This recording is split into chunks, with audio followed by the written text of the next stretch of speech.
Adelante. Bueno, Erika, buenas tardes para todos nuestros asistentes, nuestros invitados especiales y por supuesto aquí en el SEDA nuestros panelistas. Lo más importante, o tal vez antes de arrancar, quisiera como hacer un repaso de las presentaciones de la mañana, más en el sentido de por qué estamos como control fiscal haciendo un evento que tiene que ver con el desarrollo económico del país.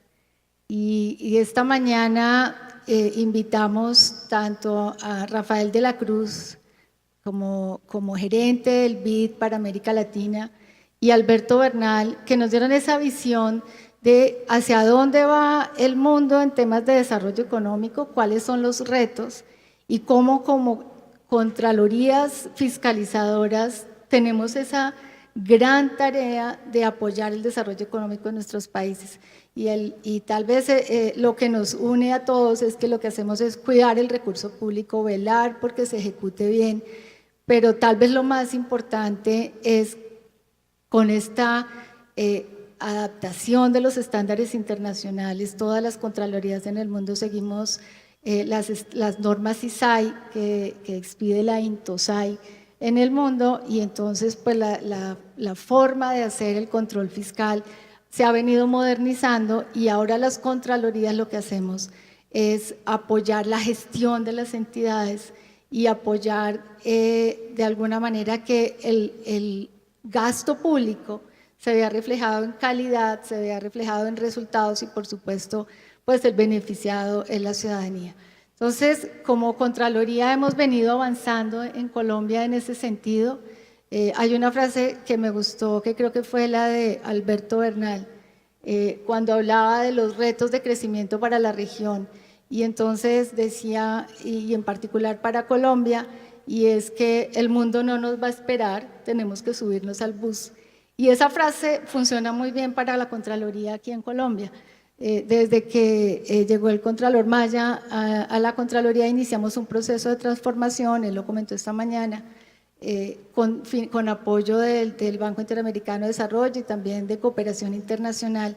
Y lo que hicimos, lo primero es trabajar de la mano de todo nuestro equipo humano en la Contraloría, adaptándonos a esos estándares internacionales, adoptando las nuevas normas de auditoría, pero también iniciamos un proceso de modernización tecnológica.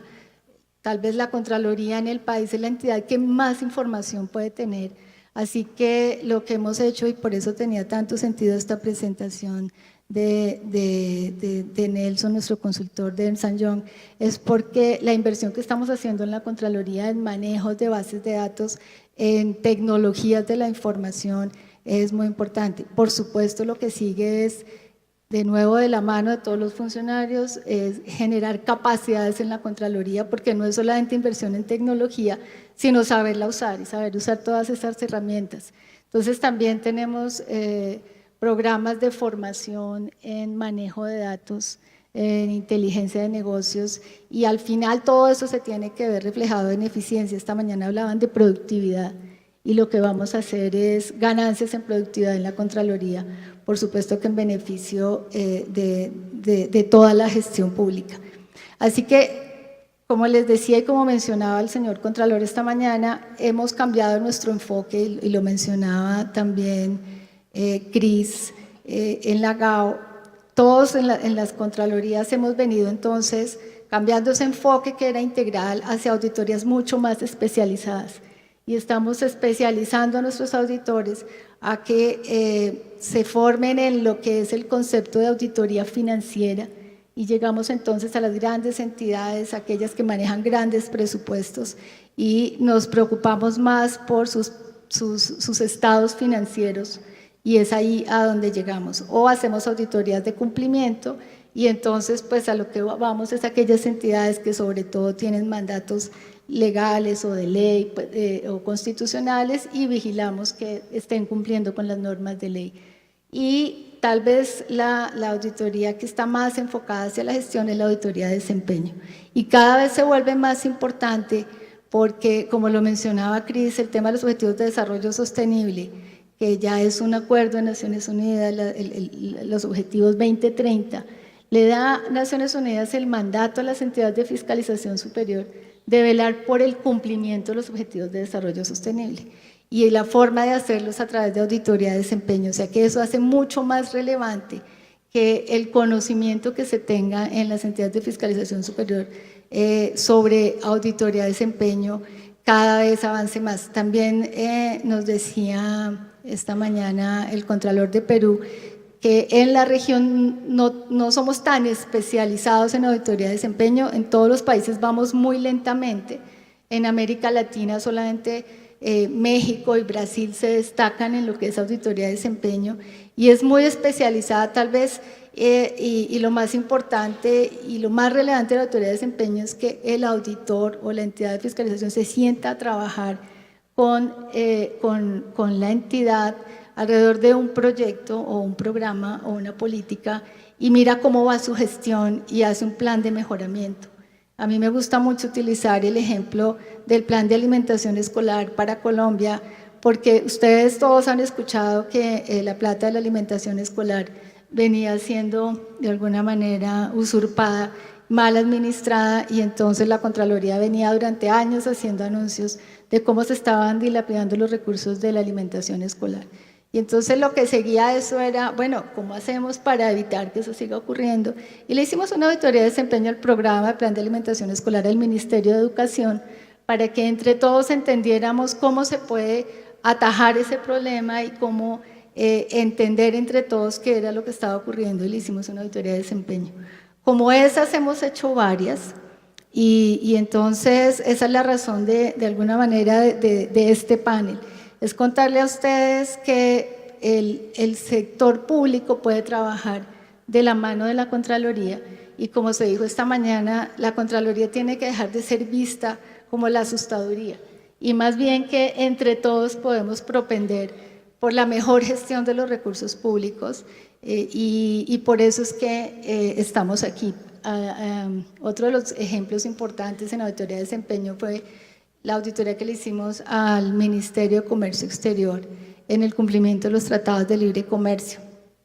Nos sentamos con todo el sector de comercio a entender qué era lo que estaba pasando y por qué no estábamos utilizando eficientemente todo lo que se había acordado con Estados Unidos y con la Unión Europea cuando se firmó el acuerdo y por qué no se veía esto reflejado en las cifras de nuestras exportaciones.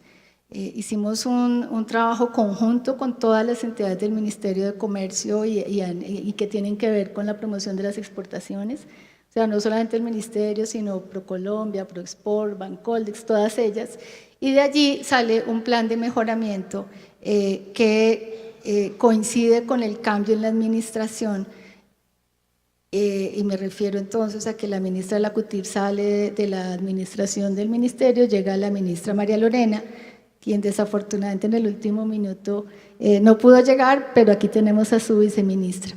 Así que la primera parte de entonces, antes de seguir con nuestros dos acompañantes aquí en el panel, es que el Ministerio les cuente a ustedes cómo fue esa experiencia de trabajo con la Contraloría en la construcción de un plan de mejoramiento alrededor del cumplimiento del Tratado de Libre Comercio, cómo sí se puede trabajar con la Contraloría en la mejor gestión y en la presentación, en la obtención de resultados para el país. Entonces yo te voy a ceder la palabra, doctora Olga Lucía.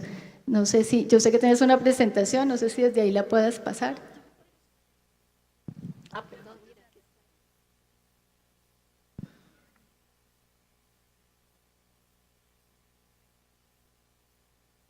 ¿Aló? Sí.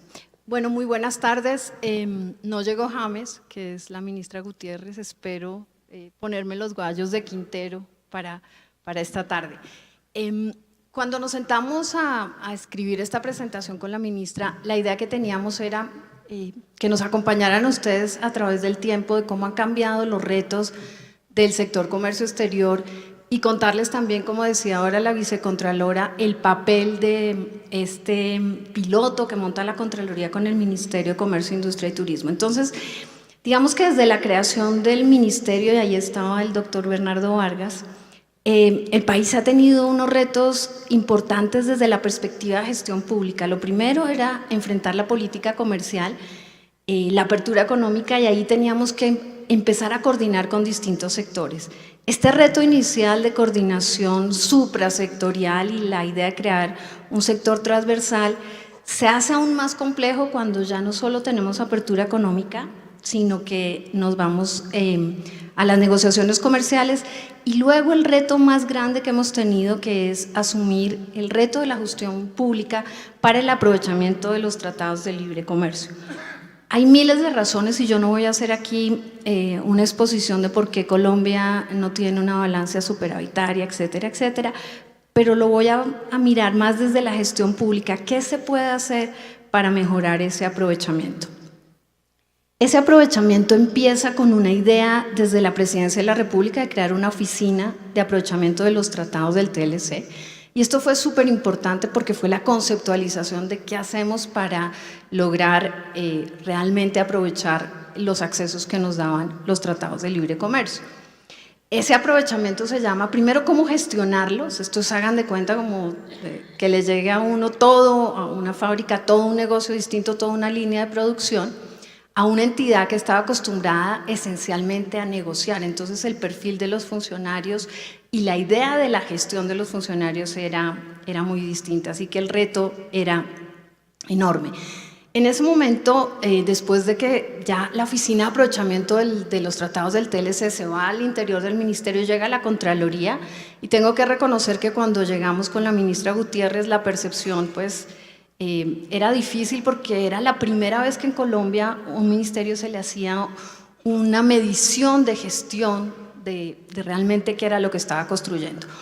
Ese piloto tenía dos componentes, uno para el Tratado de Estados Unidos y otro para el Tratado con la Unión Europea. Y allí que se empezó a hacer, yo digo que es una perspectiva, es tener una perspectiva de un tercero de las cosas que uno hace día a día. Ante los hallazgos de la Contraloría, o digamos las identificaciones de los temas en donde nosotros podíamos mejorar, pues empezamos en un tema fundamental que fue la articulación institucional. Ustedes saben, y aquí está el doctor Bruce Baumeister, que es experto en los temas de comercio internacional, que uno de los elementos fundamentales cuando uno ya tiene acceso en los terceros mercados es admisibilidad sanitaria.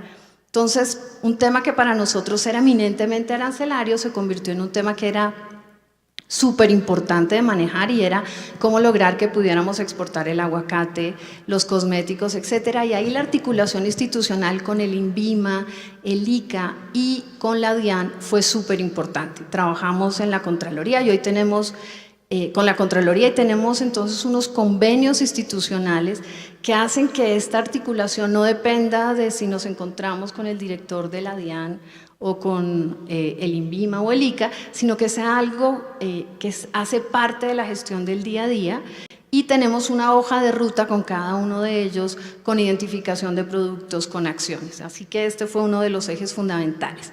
Otro de los temas que parece esencial pero que no existía fue la sistematización de la administración de los TLCs.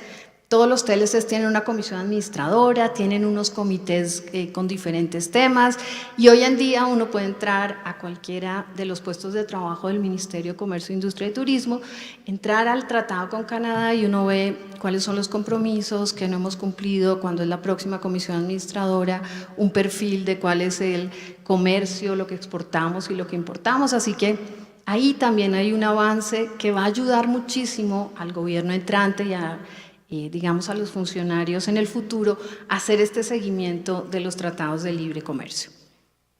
Otro de los temas fundamentales era el aprovechamiento por parte de ProColombia.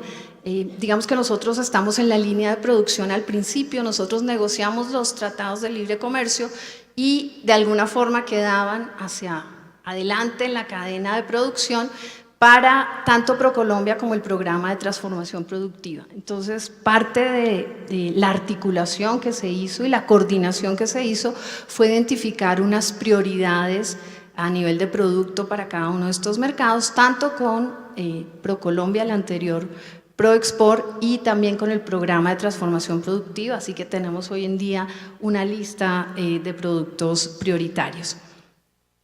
Y un elemento que es central y fundamental y que lo sistematizamos igualmente es las barreras. Todos los días nosotros tenemos una carta de un empresario que dice, oiga, en México me están cobrando una tasa aduanera, en Canadá tengo un obstáculo porque no me dejan importar por un requisito sanitario que no puedo cumplir, etc. Eso estaba más o menos en la cabeza de los funcionarios que se hacían casi indispensables, porque si no estaba el señor de Canadá y uno preguntaba, pues no había dónde conseguir esa lista de las barreras. Entonces hoy en día tenemos una sistematización de cada una de las barreras y no solamente es la identificación de qué es lo que no nos está permitiendo exportar, sino qué estamos haciendo, cuáles son las entidades involucradas, cuál es la hoja de ruta para desmontar esa barrera que no permite que nuestros exportadores lleguen a los mercados internacionales. Y pues además de todo esto, y ya no digamos como resultado de la gestión del alto gobierno, el gobierno ha seguido tratando de entender cómo mejorar la gestión pública. Y yo aquí quiero, antes de terminar, resaltar dos instrumentos que tenemos hoy en día en Colombia. Uno, los PINES, que son los proyectos de interés nacional estratégico sectorial, que tienen su origen en Canadá y Australia. Nosotros no nos inventamos la rueda, trajimos esta idea, que no es nada distinto que sentar a todas las entidades involucradas en el tema de un proyecto de interés nacional estratégico, como ha sido el aguacate Hass o la exportación de carne de bovino, y articular todos los esfuerzos de esas entidades para lograr, como se logró en el pasado, la exportación, por ejemplo, de aguacate. Y aquí tenemos el otro instrumento, que son los tableros de control, creados por María Lorena, y que son la forma de hacer seguimiento a la gestión pública. Esto pues está en proceso, esperemos que no cambien, digamos, estas herramientas que han sido tan importantes para lograr realmente evaluar si se van cumpliendo los objetivos del Plan Nacional de Desarrollo. Y para terminar, pues yo diría, ¿cuáles son las enseñanzas desde el sector comercio exterior? Pues son varias. Primero, el papel de la institucionalidad. Si no se hubiera creado este ministerio y este sector, tal vez el país no hubiera podido afrontar la apertura económica, las negociaciones y posteriormente el reto enorme de aprovechar los tratados de libre comercio. Lo segundo, la coordinación tiene que darse a varios niveles. Es importante esa idea en Colombia de que todo se resuelve por el presidente, sí, eso es importante, pero hay que bajar la coordinación a nivel viceministerial y de la ejecución, sobre todo, clave para lograr el aprovechamiento de los tratados de libre comercio. Otro tema que parece absolutamente de lógica, pero que a veces se olvida en el sector público, es la priorización de productos y proyectos. Tenemos recursos escasos en eso, en esa medida tenemos que definir productos prioritarios, como que vamos a llegar para cada uno de los mercados prioritarios, eso es fundamental. La búsqueda continua de los modelos de gestión. Lo que le ha pasado al sector comercio exterior es que ha tenido como un objetivo móvil, cada vez que alcanza, consolidó la apertura, luego negoció, ahora tiene el aprovechamiento de los tratados de libre comercio, así que ahí hay un reto enorme. Eso era lo que yo quería compartir con ustedes. Muchísimas gracias.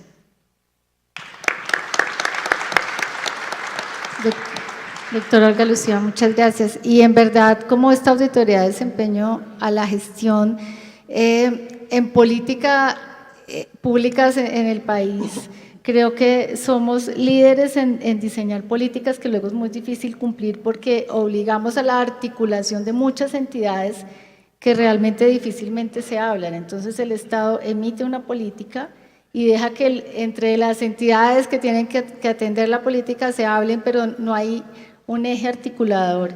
Y creo que para este tipo de diseños institucionales la auditoría de desempeño es súper útil.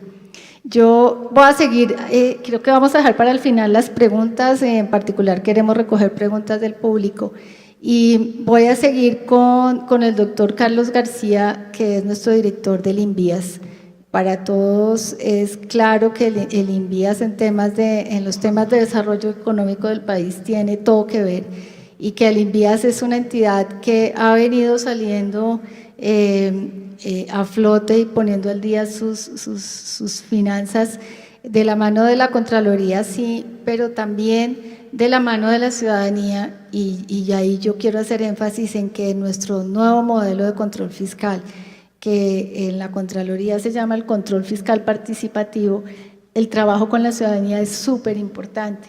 Y entonces tenemos una delegada en la Contraloría dedicada a trabajar con la ciudadanía, que es la delegada de participación ciudadana.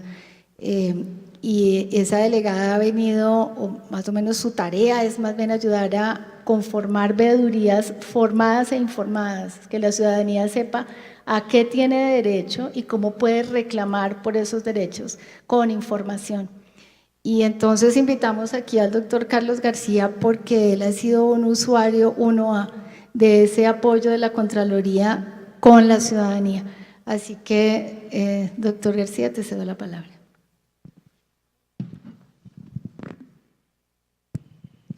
Muy buenas tardes a todos ustedes. En primer lugar, agradecerle a la Contraloría General de la República la invitación que nos hacen para participar en este panel, al señor Contralor General, a la Vicecontralora, a los Contralores Delegados de Infraestructura, al doctor Julián Polanía, y al Contralor también de la Participación Ciudadana, del doctor Julio Osa.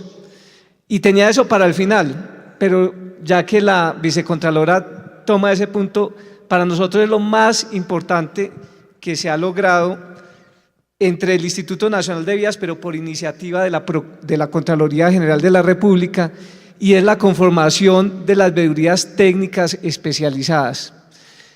Eso es parte de la función preventiva, de poder ir llevando los procesos más complejos del Instituto Nacional de Vías. Nosotros tenemos, y lo sabe la ciudadanía, lo sabe el país en general, tenemos unos proyectos muy difíciles que han venido en diferentes gobiernos. El primero de ellos, ese cruce de la Cordillera Central o el denominado túnel de la línea.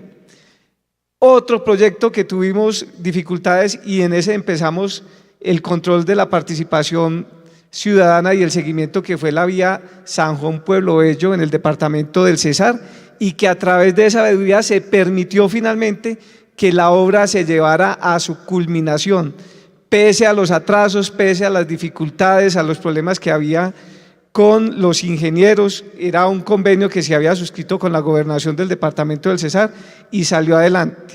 Y adicional al tema del túnel de la línea, tenemos otros procesos también similares con la Contraloría de Participación Ciudadana, que es la vía de la prosperidad, con muchos inconvenientes. Hay un hallazgo de la Contraloría General de la República hoy en día de 32.000 millones de pesos a ese proyecto, pero gracias a esa acción de las veedurías nosotros pudimos tomar decisiones de regularización del contrato, inclusive un nombre que parece un poco extraño, pero cuyo propósito era la protección de los dineros públicos, y en ese camino estamos.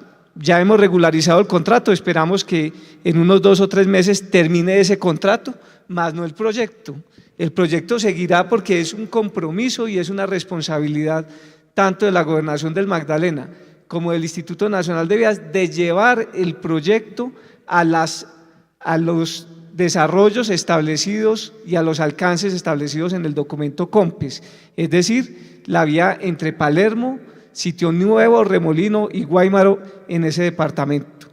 Y ahora una nueva control ciudadano en lo que tiene que ver con las obras del desarrollo del puente Pumarejo, contrato que le dimos una prórroga de 1 año más, pero que mantuvimos el control y las multas al contratista. Ya de hecho aplicamos una de las multas que quedó en firme y no permitimos que esa prórroga fuera a cambiar el plan de inversiones, de tal manera que los otros procesos sancionatorios seguirán en firme. Y con relación al túnel de la línea, pues tenemos reuniones periódicas permanentes. De hecho, el día mañana viernes, vamos a tener otra reunión de la veeduría del túnel de la línea.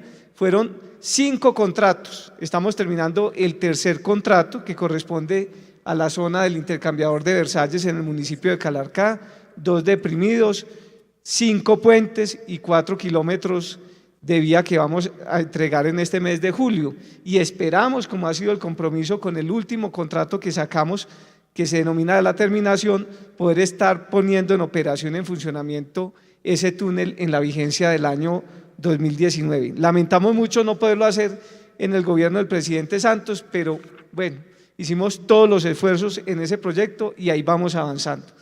Entonces, ahora me voy a referir cómo iniciamos el proceso en este gobierno. Primero teníamos que empezar con los procesos precontractuales y garantizar una contratación transparente. ¿Qué hicimos entonces? Revisamos todos los hallazgos que se habían establecido por la Contraloría para ese entonces, toda la problemática que había en los procesos de contratación y de adjudicación de contratos. Establecimos pliegos estandarizados, o lo que se denomina hoy en día los pliegos tipo del instituto, tanto para la obra pública, para los concursos de méritos, para las selecciones abreviadas. Veíamos cuáles habían sido los problemas de corrupción que se presentaban en esa época, estamos hablando del año 2011, en el cual ese problema que se presentó con el llamado Grupo Nule se daba precisamente el proceso de corrupción por los anticipos que la ley permiten hasta el 50%, y veíamos ahí que no podíamos seguir con esa entrega de esos dineros a los contratistas, y se tomó la decisión por parte del gobierno de 0 anticipos. Todo proyecto superior a 10.000 millones de pesos no se le otorga anticipo, es decir, a los grandes contratistas, los contratistas tienen que manejar el contrato de otra manera, y para la pequeña y mediana empresa sí permitimos anticipos, pero solo hasta el 20%. Y con relación a esos anticipos, la Contraloría General de la República acaba de fallar un detrimento patrimonial contra 5 funcionarios del Instituto Nacional de Vías, contra una interventoría y un contratista, por un puente que se contrató en los años 2007 y 2008 y que nunca se ejecutó, y toda la plata del anticipo quedó en manos del contratista y están en esos procesos de recuperación de esos recursos. Adicionalmente, establecimos unas fórmulas para la adjudicación de los contratos que están basadas en cómo cae la tasa representativa del mercado, y eso permite que no haya colusión, y en ese sentido muchas entidades públicas acogieron esa fórmula de la tasa representativa del mercado para generar esa transparencia. E igualmente, a través de los concursos de méritos establecimos unos mecanismos para que no tuviéramos que llegar a el tema de los desempates que ha establecido la ley cómo se hacen, sino que antes de que llegue ese tema de desempates, con las fórmulas que tenemos de promedio de plazos, entonces lo podemos llegar a hacer.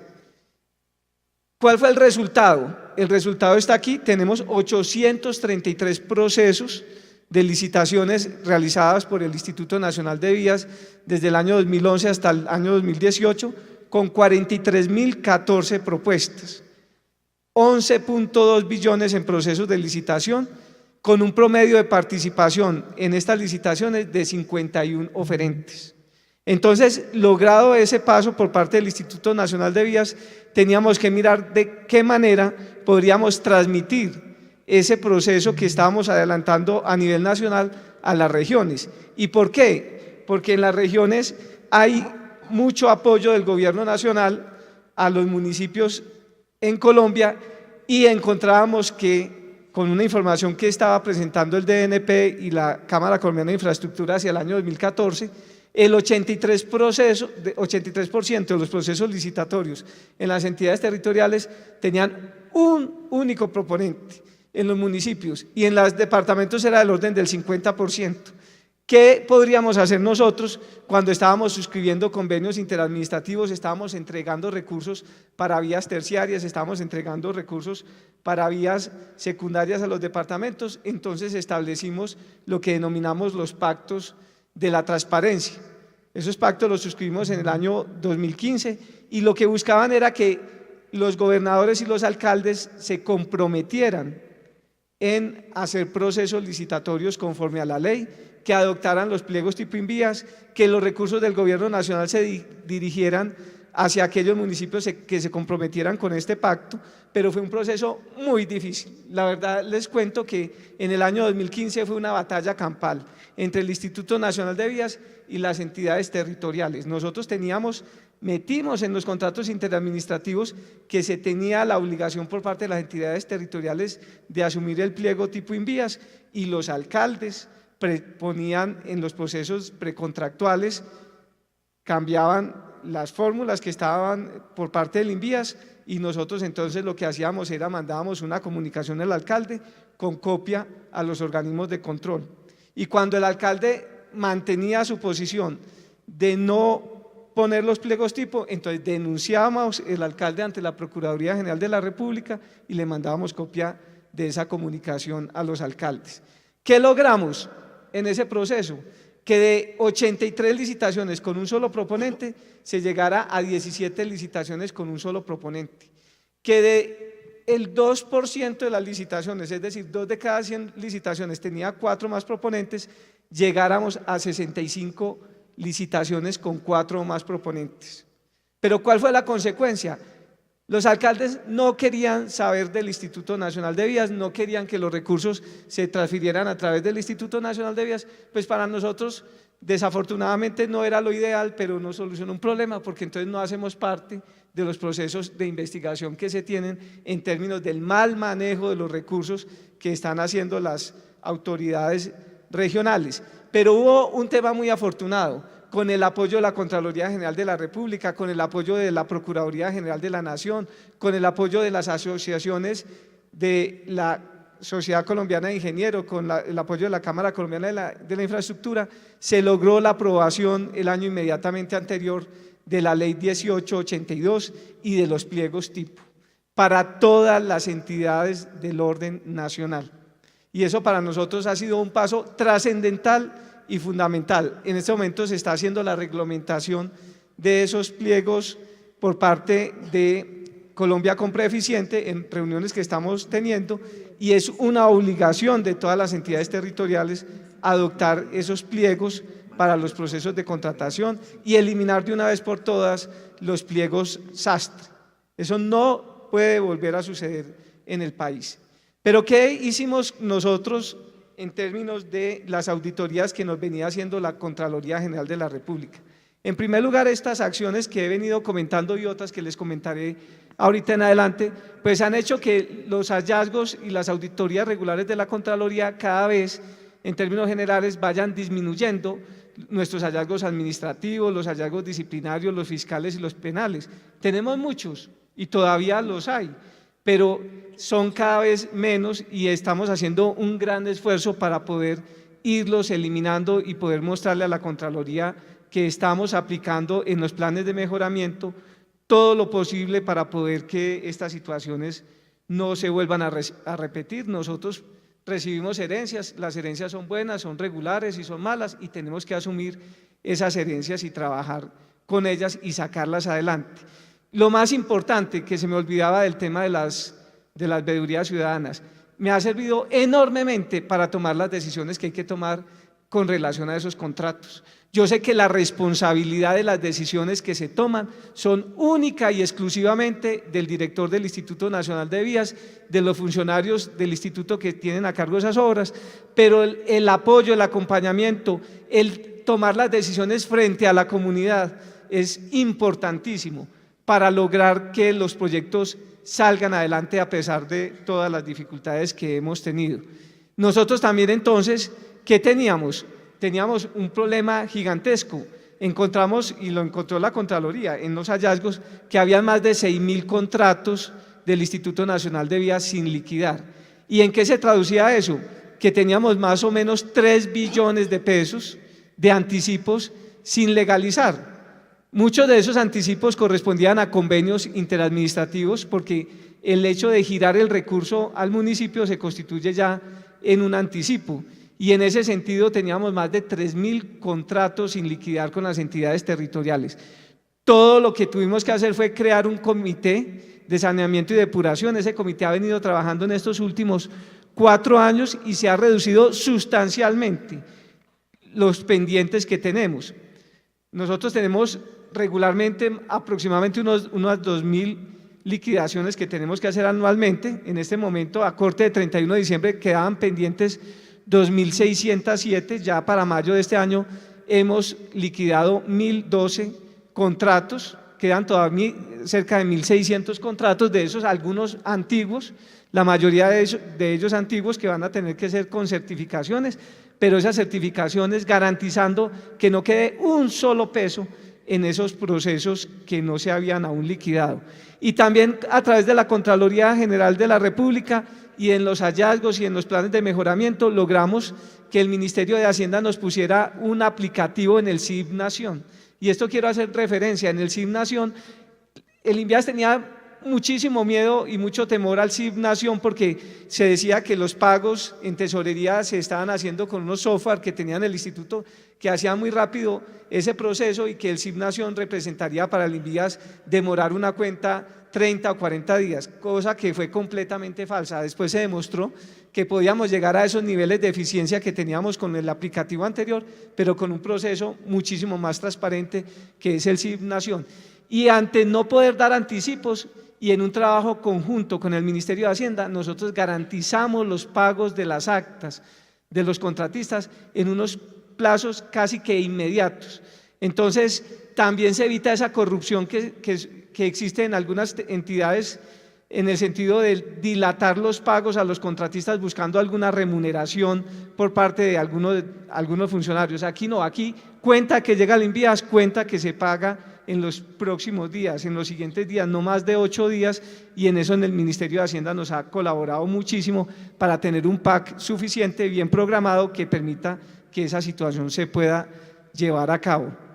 Igualmente, nosotros también hemos hecho un tema que no nos ha permitido fenecer la cuenta, que nos lo ha manifestado la Contraloría, y es que tenemos cerca de 24 billones en activos que todavía no tenemos claridad de los mismos porque son activos y bienes que han llegado de diferentes entidades como el Ministerio de Obras Públicas antiguo, como el Fondo de Caminos Vecinales, como el Fondo Vial, como el de los ferrocarriles. Todas esas entidades que fueron liquidadas en su momento, todos esos bienes fueron ingresando, las reversiones que hace la Agencia Nacional de Infraestructura de las concesiones, eso era todo un proceso caótico, pero creamos también en este proceso a un comité que se llama el BUPI. Ese comité es el que maneja los bienes públicos del Instituto Nacional de Vías y en el cual hemos hecho unas alianzas muy importantes. Esas alianzas las hemos hecho con la Superintendencia de Notariado y Registro, con el IGAC, tenemos también los software y una recomendación de la Contraloría, porque a través de esos planes de mejoramiento la Contraloría ya ha hecho otras auditorías a otras entidades y nos mostró el camino que deberíamos seguir en el Instituto Nacional de Vías. Nos dijo, no hagan una consultoría, trabajen con el mismo personal del instituto, pero un personal que se dedique única y exclusivamente a este tema, y así lo hemos hecho. Eso nos representa que no tengamos que erogar recursos para hacer los trabajos con el IGAC, con la Superintendencia de Notariado, nos sale gratis porque se trata de trabajos entre entidades públicas a través de convenios y acuerdos de gestión que tenemos con ellos. Tenemos un personal dedicado a esto y esperamos, señor Contralor, que en un término de 2 o 3 años estemos ya prácticamente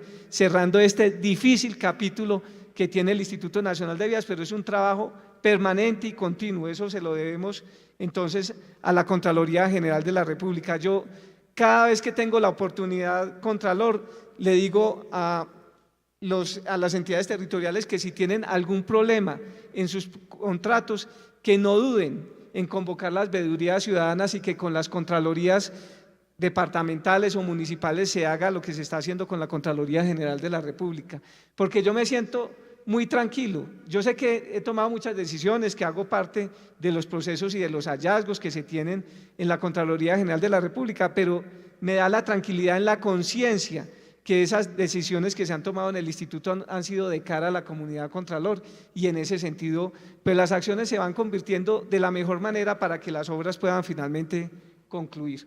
Yo les agradezco mucho, estoy muy animado en ese tema. Ya vamos a entregar hemos hecho un trabajo muy interesante con el equipo de Empalme, le hemos entregado esta información de la Contraloría, me llamó mucho la atención, ellos también tienen muchísimo interés. Lo primero que nos pidieron fue el informe de auditoría de la Contraloría General de la República que correspondió a esta vigencia fiscal, del trabajo que se hizo con los contratos en el año inmediatamente anterior, y en ese sentido pues hemos venido entregando de manera abierta toda la información, no solamente lo bueno, sino también todas las dificultades que tenemos en el instituto. Muchísimas gracias.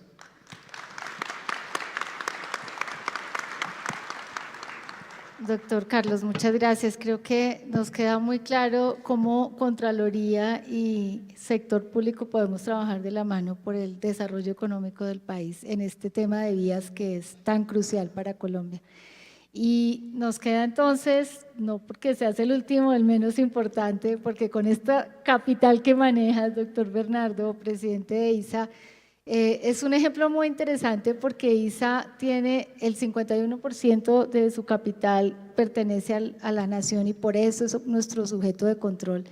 Y pues tiene también un tema de gobierno corporativo súper interesante, que es una de las tantas razones por las cuales estás aquí sentado, porque el monto de recursos que manejas, por supuesto que refleja la cantidad de negocios además en los que ISA está participando, no solamente en Colombia, sino en la región, por eso es una multilatina. De paso, doctor Bernardo, aquí tienes al Contralor de Chile y al Contralor de Perú, por si haya alguna cosa que tengas que arreglar allá por la región. Ahora conversamos con ellos.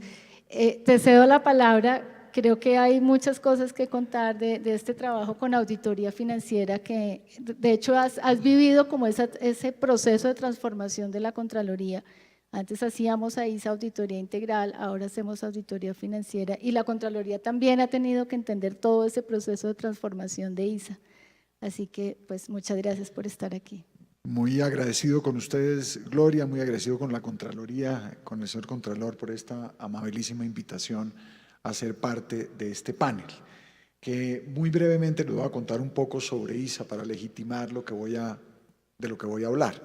ISA es una compañía de carácter mixto, 51% de propiedad del Gobierno Nacional Central, 11%, 10% de EPM y el resto está listado en bolsa con participación profunda de fondos locales de pensiones y fondos internacionales y un porcentaje no menor del 9% de personas naturales, que están muy contentas porque como está explícito en el slide que tienen enfrente, en los últimos 3 años ha pasado de 5.300 pesos en el precio de su acción a 15.100 pesos hace un par de meses, hoy está en 14.500.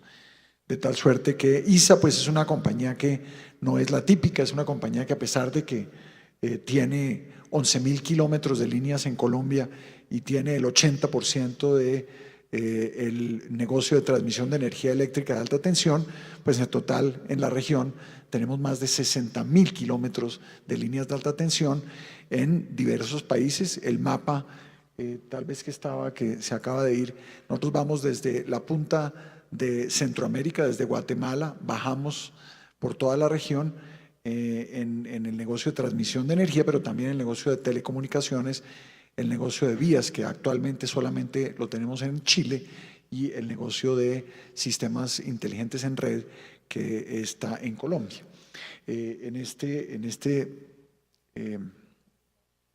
El slide anterior vemos que pues tenemos más de 60.000 kilómetros de vía y pasamos por comunidades que en total aglutinan más de 150 millones de personas. Y lo más importante es que lo hacemos con unos índices de calidad, de disponibilidad y de calificación a nivel global en los estándares más altos, con niveles de confiabilidad cercanos al 100% y de disponibilidad igual. Quiere decir que las líneas nuestras casi nunca fallan, salvo cuando tenemos que hacer análisis detallado de mantenimiento. Igualmente, pues en números salió el ranking de este año, somos la 10ª empresa más grande del país en ventas y llevamos 5 años en donde estamos en utilidad y en EBITDA entre las primeras 5. Pero tal vez lo que a mí me gusta resaltar más es, ¿con qué se mueve esto? es que a pesar, además de que tenemos este tamaño, pues un poco para terminar de hablar de lo que hacemos en la región, en Chile somos el cobrador de peajes, el prestador de servicios de concesión de autopistas suburbanas más grande. En Perú debemos tener un poco más del 73% de las líneas de alta tensión. En Brasil tenemos cerca del 30% de las líneas de alta tensión y hoy en día como empresa individual somos los jugadores más grandes en ese país. Y también en el negocio de telecomunicaciones tenemos más de 50.000 kilómetros en fibra óptica de banda ancha. En estos tres negocios y en estas geografías podemos ser la multilatina más grande de Colombia.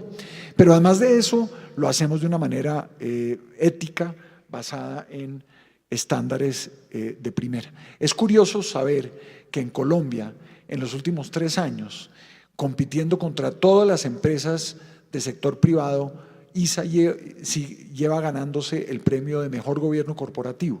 Pero además de eso, somos del Company Circle Internacional, que es como la élite global en gobierno corporativo, y el Dow Jones Índice de Sostenibilidad nos reconoce hace 3 años como uno de los campeones latinoamericanos. En términos de ética y en términos de políticas anticorrupción, tenemos una política de cero tolerancia que nos ha permitido movernos sin ningún incidente en los 50 años que llevamos, que cumplimos el año pasado, y estamos ahora montando un sistema de compliance a nivel internacional que nos permite conversar sobre temas más profundos en términos de control de fraude y prácticas de corrupción.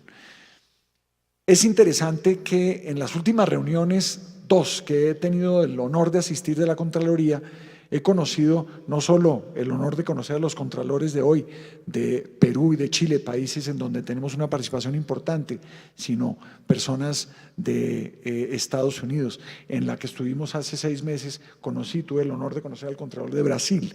Qué interesante fuera para nosotros como compañía multilatina que estos diálogos internacionales en países de la región se dieran con mayor fluidez entre ministerios, entre reguladores y otros, y eso aplaudo que la Contraloría esté liderando eso.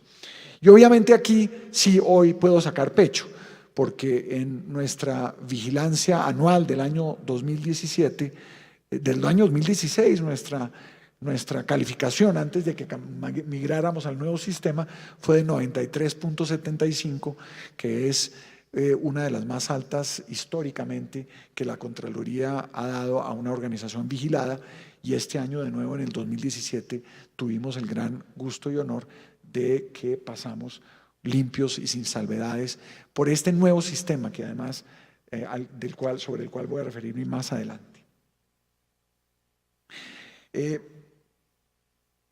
Nosotros además tenemos la creencia de que las corporaciones las hacen las personas, y nuestro nuevo manifiesto, que es dictado por 3 palabras sencillas, en donde se aglutina toda nuestra misión y nuestra visión, que es conexiones que inspiran.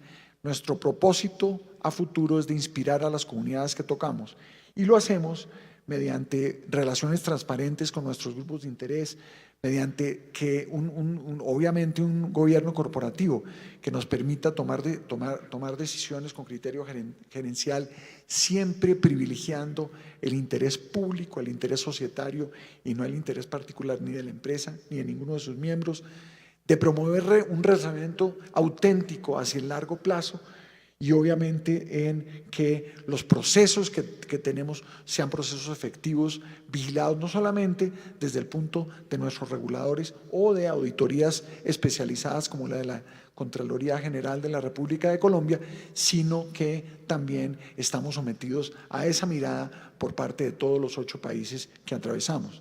De hecho, el contralor chileno sabe que los contratos que terminamos de firmar con el MOP en Chile están siendo auscultados ahora por la Contraloría para que ellos certifiquen que estos contratos pues cumplen con todos los estándares necesarios en Chile.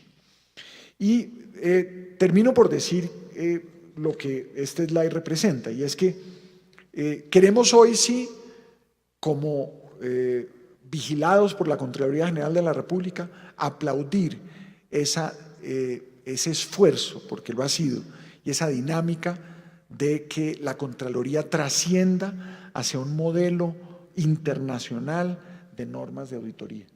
Esto es un sine qua non para que el país adquiera los niveles de productividad que se necesitan para poder seguir en una senda de reducir nuestra pobreza y seguir creciendo a los niveles que amerita un país como Colombia.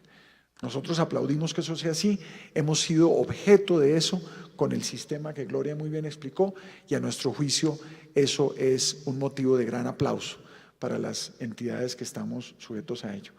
Eso, claro, con el reto claro de que la Contraloría debe seguir en la senda de sofisticación y modernización.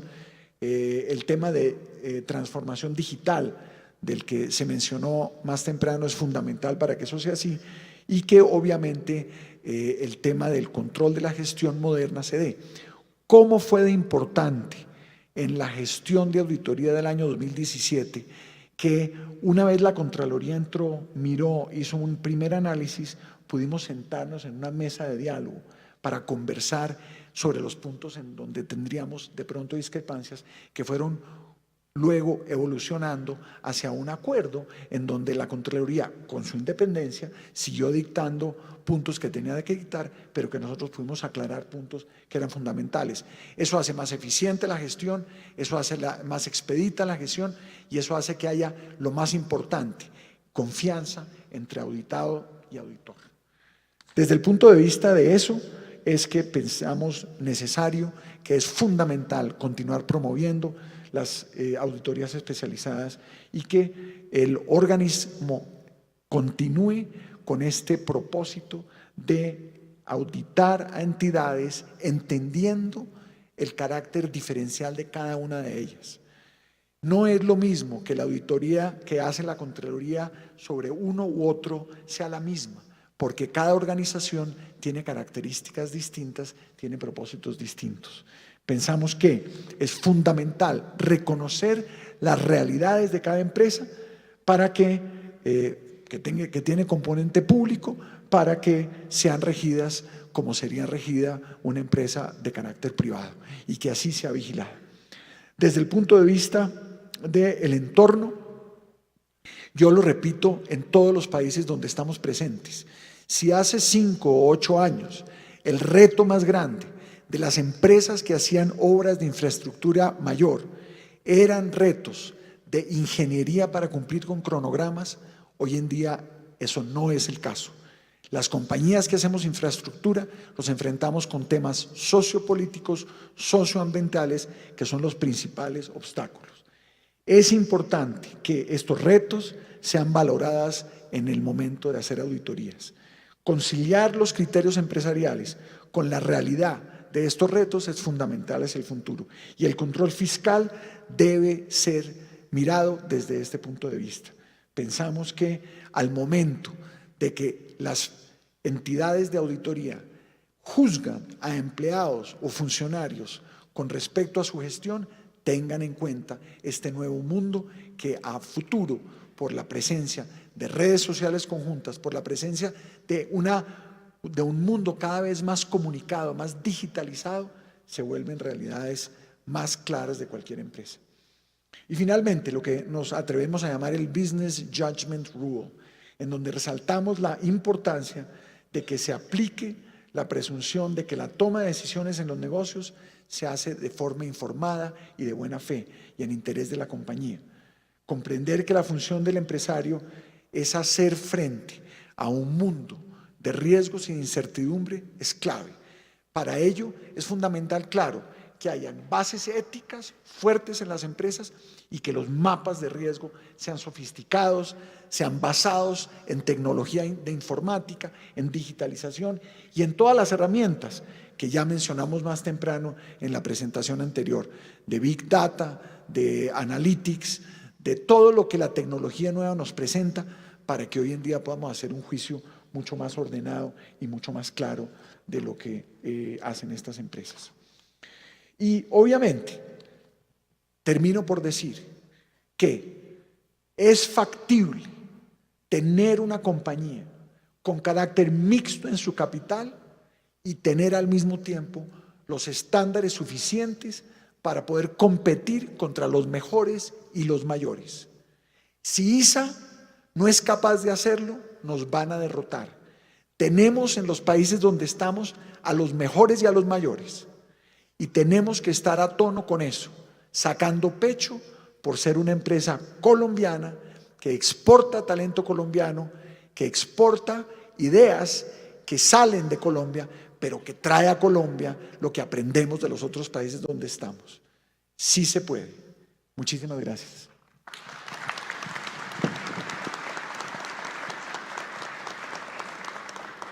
Bueno, definitivamente muy interesante. Yo tengo aquí algunas preguntas y en realidad creo que solamente voy a hacer una pregunta para cada uno.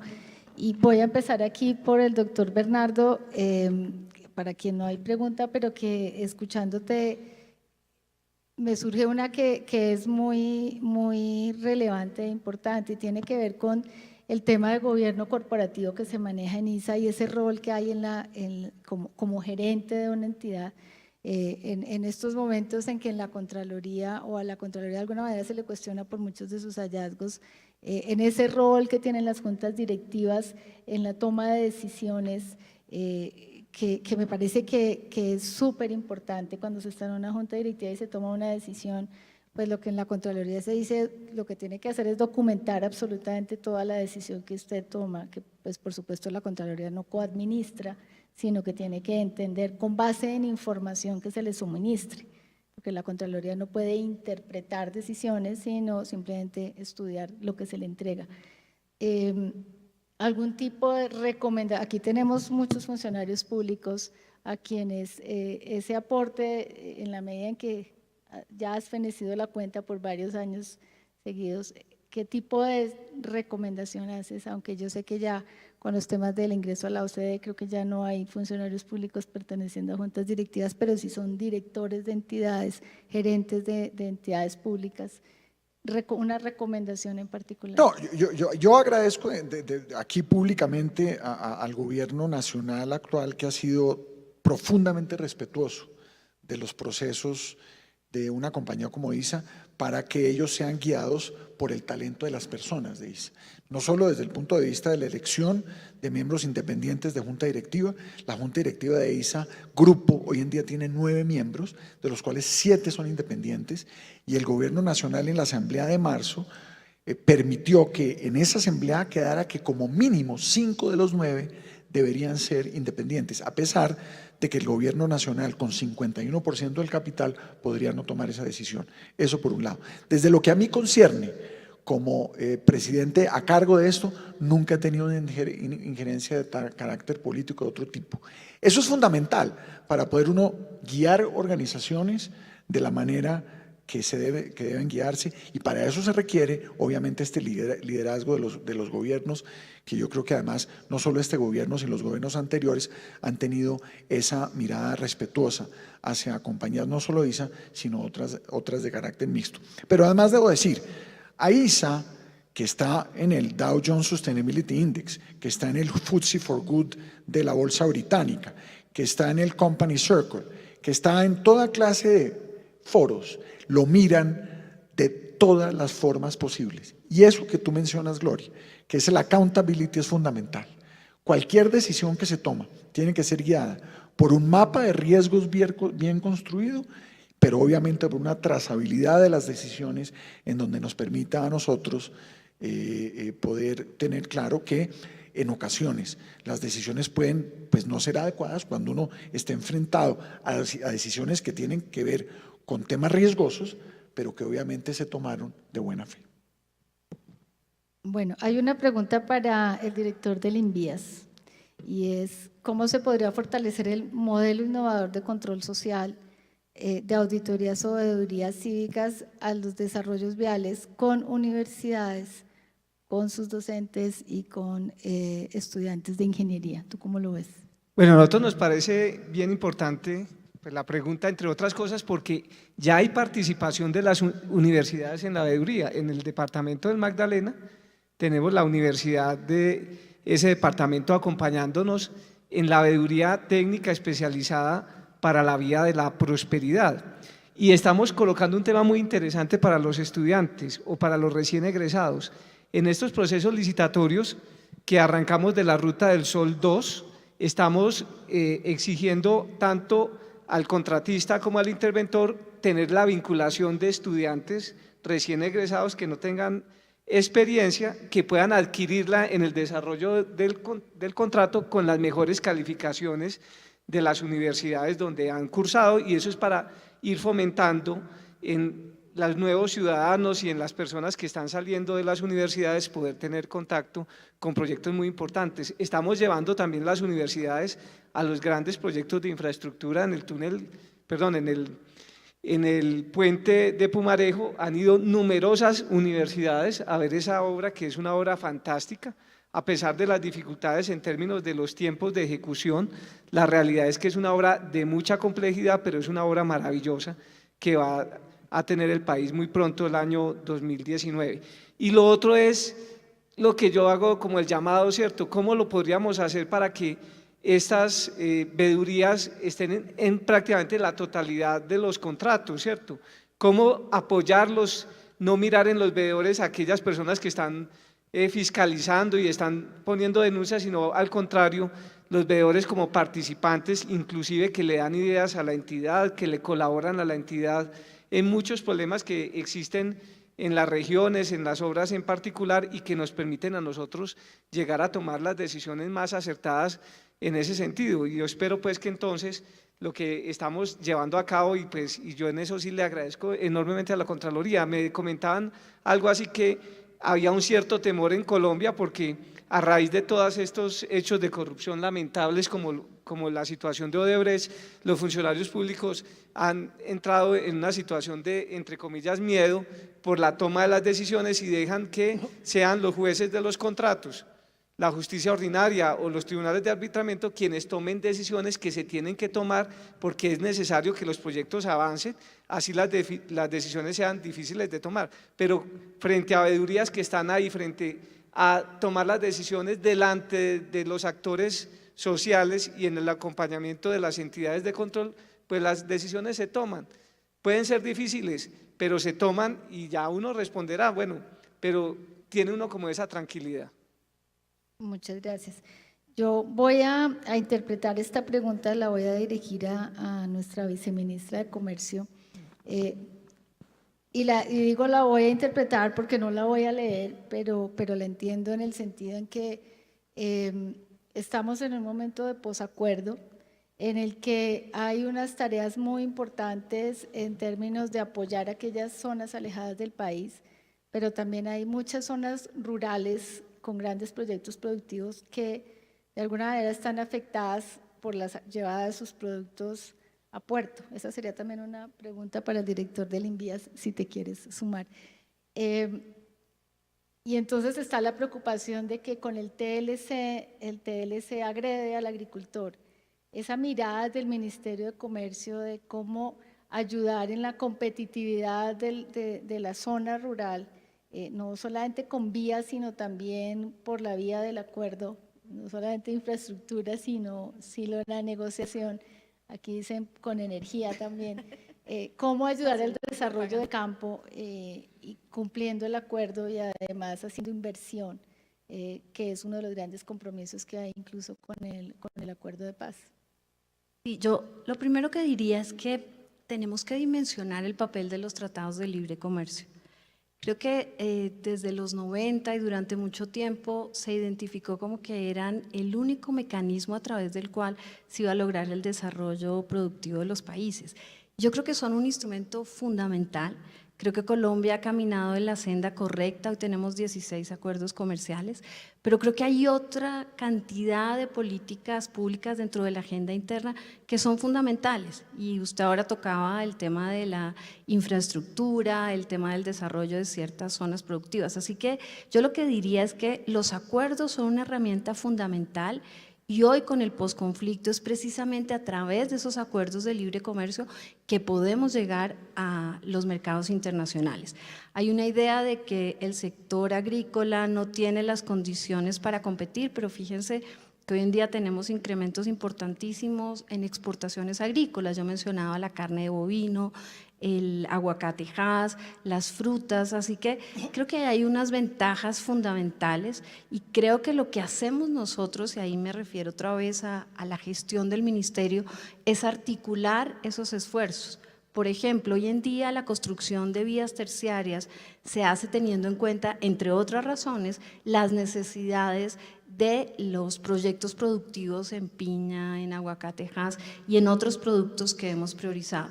Así que yo diría que para el próximo gobierno la idea es seguir y utilizando precisamente esta priorización de productos como una herramienta para tomar decisiones en infraestructura, en facilitación de comercio y en otras áreas que son fundamentales para el desarrollo de Colombia.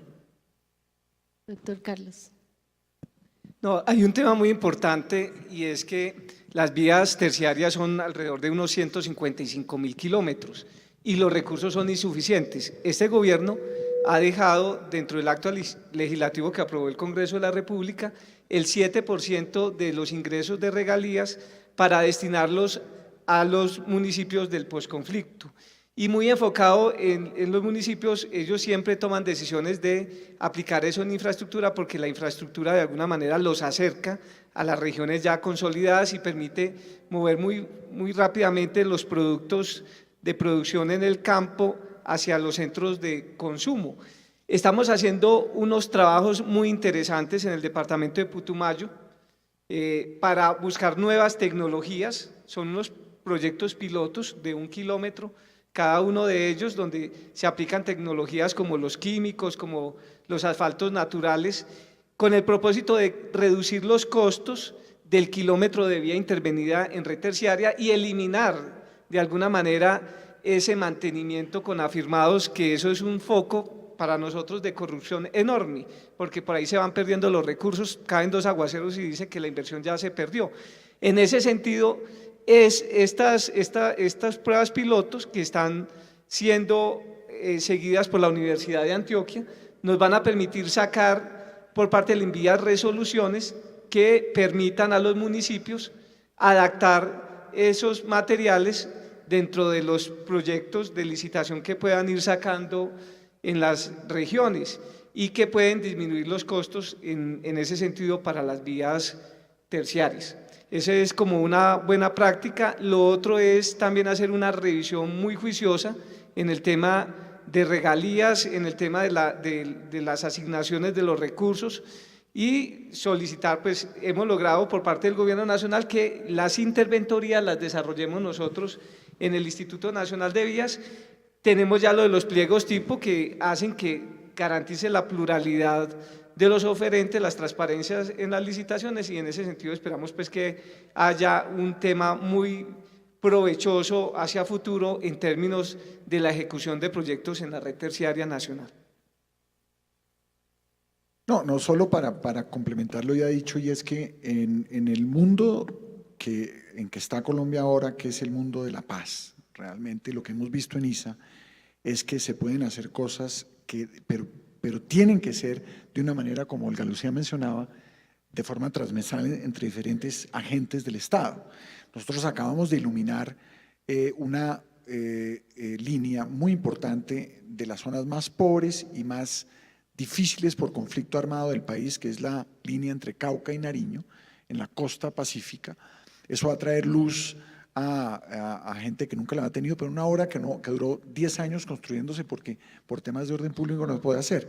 Eso en conjunto con vías terciarias, con lo que ya existen tratados, que van a incrementar la frontera agrícola en Colombia, son oportunidades que seguramente vamos a tener a las que hay que apostarle, pero obviamente con un tema colaborativo en donde la Contraloría, a mi modo de ver, no tiene un papel menor.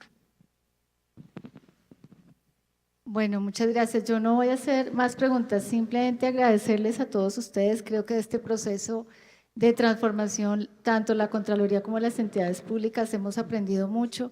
Tienen que saber que la Contraloría se sigue fortaleciendo, cada vez estamos especializándonos más, nuestros equipos auditores todos los días están estudiando y mejorando ese quehacer misional. Tenemos que mejorar hay sí planes de mejoramiento para que además los auditemos y entonces garanticemos que los planes de mejoramiento que se construyen con las entidades se cumplan. Entonces, pues para eso tendremos que montar auditorías también. En fin, hay muchas cosas sobre las cuales podemos seguir trabajando y seguir mejorando, y pues en ese proceso de mejora es que hemos venido trabajando en la Contraloría. Yo me despido de todos ustedes, les agradezco mucho estar aquí y Erika, te dejamos.